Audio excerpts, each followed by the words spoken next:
ठीक है, तो आज फिर से एक बेहतरीन नोट पे मार्केट क्लोज करके जा रहा है। आज का जो ओपन प्राइस है और आज का जो क्लोज प्राइस है उसमें आपको करीब करीब फ़र्क दिखेगा 40 पॉइंट का। 810 के आसपास आज आप ओपन था, 858 पे आप क्लोज कर रहे हो।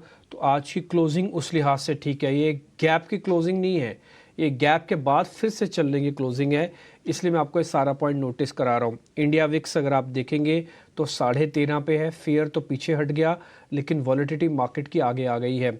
इसलिए कल भी अगर बैंक निफ्टी 500 पॉइंट इधर उधर हो जाए ना तो आपको हैरानी नहीं होनी चाहिए।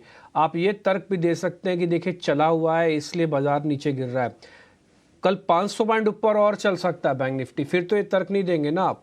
तो यानी कि मेरे कहने का मेरे मतलब ये है कि 500 से 600 पॉइंट बैंक निफ्टी के और कम से कम 150 से पौने 200 पॉइंट निफ्टी के तैयारी करके रखिएगा। कल भी ये स्विंग कल भी मिलेगा, आइदर साइड हो सकता है, वो तो डाटा चेक होकर पता लग जाएगा। यानी कि इसके लिए आपको मेंटली प्रिपेयर होना पड़ेगा। दूसरी बात, आज अडानी ग्रुप के शेयर के अंदर जिस तरह की तेज़ी आई है उसमें से करीब 4 ऐसे शेयर हैं, इनफैक्ट उनमें सर्किट लगा 20% का। एक है अडानी एनर्जी, एक है अडानी ग्रीन्स, एक है ATGL जो मैं कई दिनों से आपको नोटिस करा रहा हूँ। बाकायदा इन पे 20% के सर्किट लॉक हुए हैं। तो खबर और खबर का जो इम्पैक्ट है वो आप कैसे पड़ता है किसी भी शेयर पे, आप इसको देख सकते हैं।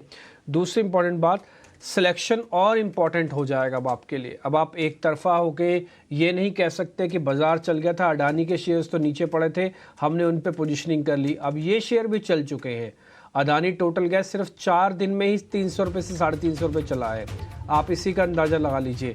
तो आपके पास अब सिलेक्शन करना थोड़ा और टफ हो जाएगा, इसलिए वित्तीय सलाहकारों को सुनिएगा। टीना स्वदेश पर कल फिर से आप, इसके अलावा कल भी हम कल की तैयारी भी आज ही आपको करा देंगे, थोड़ी देर में मनीष मेरे साथ जुड़ जाएंगे। लेकिन क्लोजिंग में आपको बता देता हूँ 1000 शेयर आज एडवांसेस के अंदर है, डिक्लाइंस में 1200 शेयर है। इन स्पाइट ऑफ दिस, उसके बावजूद भी बाजार आज ऑल टाइम हाई के आसपास बंद हो रहा है, जबकि आपके डिक्लाइंस एडवांसेस से ज़्यादा है। वजह फ्रंटलाइन शेयर, वजह एफआईज आएगा तो मिड कैप में पैसा नहीं डालेगा, एफआईज आएगा तो फ्रंटलाइन में डालेगा। वो शौक से नहीं डालते, उनकी मजबूरी है, क्योंकि उनके पास सिर्फ कैटलॉग बने हुए हैं कि इन 3 ही जगहों पर आपको पैसा डालना है, देश की टॉप 100 कंपनी, देश की टॉप 50 कंपनीज या इस देश के पर्टिकुलर एक सेगमेंट की कंपनीज में। इसलिए वो चाहकर भी मिड कैप में नहीं जा पाते, वो सारा काम DI से होता है। टिपिकली जो mid cap company frontline company बनती है या लिस्ट में आती है, इसलिए आप जो रेटिंग वाली बात सुनते हो ना मार्केट के अंदर, इसलिए बहुत इंपॉर्टेंट होता है कि उसकी रेटिंग मिड कैप से फ्रंटलाइन में, फ्रंटलाइन से मिड कैप में हो रही है कि नहीं हो रही। खैर, ये सब चीज़ें चलती रहेंगी और आज की मार्केट के लिए फिर से बहुत बढ़िया सेशन रहा। कल फिर से तैयारी करेंगे हम, और कल बैंक निफ्टी की वीकली एक्सपायरी है, परसों निफ्टी की एक्सपायरी है, तो इसके लिए भी थोड़ा प्रिपेयर रहिएगा। कल ऑप्शंस के ट्रेड के अंदर एक तरफा भी हो सकता है।